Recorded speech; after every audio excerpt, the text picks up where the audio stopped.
although the Nigerian military knew about that, and one of their responsibilities is to help the people of those regions evacuate that area if they want to escape. So far, the government has printed 1.1 billion of the new $100 bills, but almost 30% of them are unusable. The unusable bills are worth $110 billion and cost $120 million to make.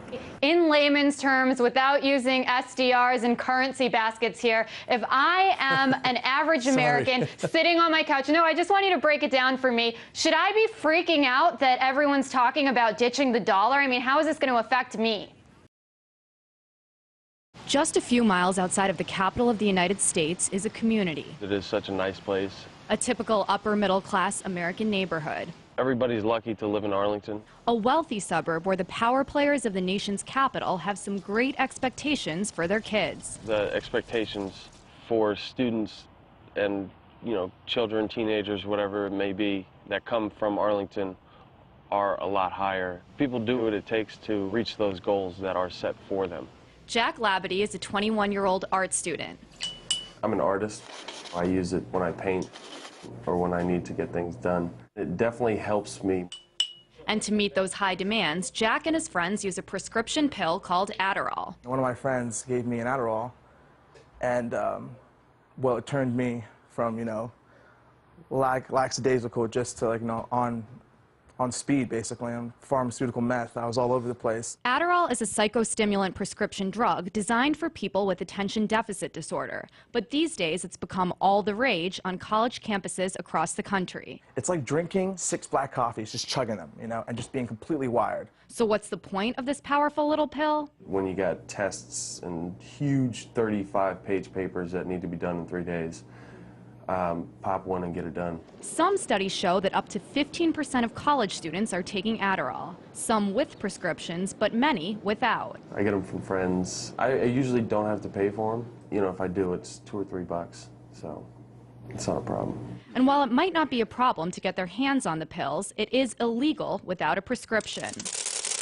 But they say that the purpose for popping the pill makes it okay. It motivates me. It gets me on task.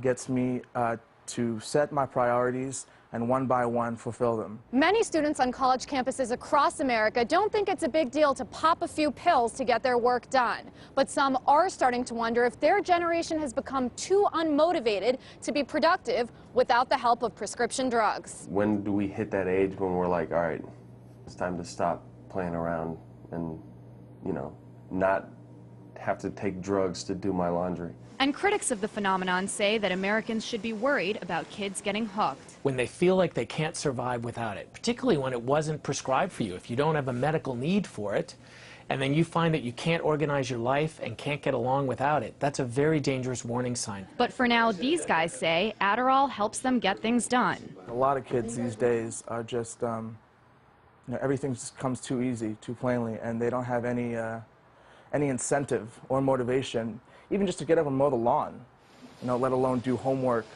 or, different tasks throughout the day. A little dose of motivation to live up to high demands. Priya Sridhar, RT, Arlington, Virginia. Ruben Antonio Baltazar has been lost and disoriented for 3 days looking for his pregnant wife. I feel helpless, like I can't do anything. I want to know how she is. I want her to come back so we can return home. So how did Baltazar get here? Well, his story is like the stories of thousands of people here in Nogales, Mexico.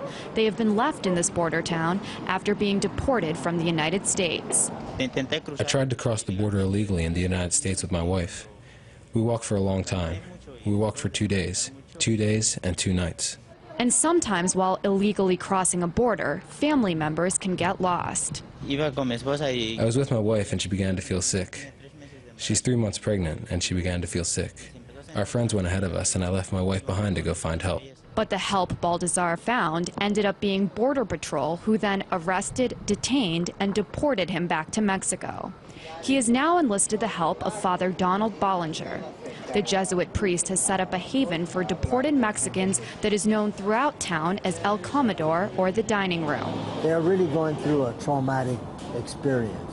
Being rejected and being round up and like cattle, and somebody was mentioning to me today, it's like like the Nazis did in Germany, rounding up people and sending them to the concentration camps. Through word of mouth, hundreds of Mexicans visit Father Bollinger every day, looking for things as simple as food, water, or someone to talk to. Buses full of deported Mexicans come into Nogales every day. Many of them are from parts of Mexico that are thousands of miles away. Hundreds are left here daily to find food, shelter, and make a plan of what to do next. Some of these migrants never completely made it across, but others spent decades in the U.S. building lives and families that they eventually had to leave behind. My thoughts are that the United States broke me. I lost my family. I lost my children. What can I do? Padre, Hijo y Espíritu Santo. Every evening, Father Bollinger says a prayer to give these people hope and strength to go on. Amen. And that's one of the things that we talk about, try to reflect on, is of the human dignity, that every person has a value. It's a truth many like Ruben Antonio Baltazar need to be reminded of in order to rebuild their lives. I just want to know about my wife, that she's doing okay. I want her to come back so we can return home. A second chance at a life they risked everything to run away from. Priya Sridhar, RT, Nogales, Mexico. Buenas tardes. Priya, it's an interesting side of the story that you don't usually see. So, tell me about what these guys are facing when they end up in Nogales. Well, Lauren, like I mentioned in the story, a lot of them are from parts of Mexico that are thousands of miles away. Now, there are many deportation sites along the border, the U.S.-Mexico border.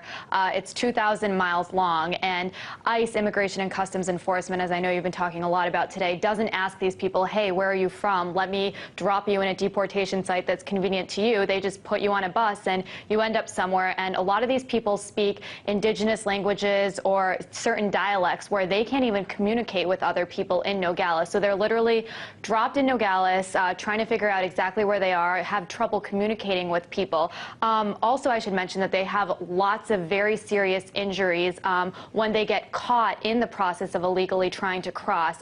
87 people since October, Lauren, have died trying to cross over into the United States. Many of the people they see that get deported have blisters on their feet, very serious bodily injuries. They end up having to get hospitalized and things like that. So you're not only dealing with people who are traumatized, unaware of where they are, they also have physical injuries that people on the other side have to deal with. And like I also mentioned, it's not just people who get caught in the process of illegally crossing. Many of them had spent decades in the United States and actually build lives and families here in this country. So they're also traumatized and are suddenly facing the reality that all of their loved ones are thousands of miles away from them in a country that they've just been basically booted from.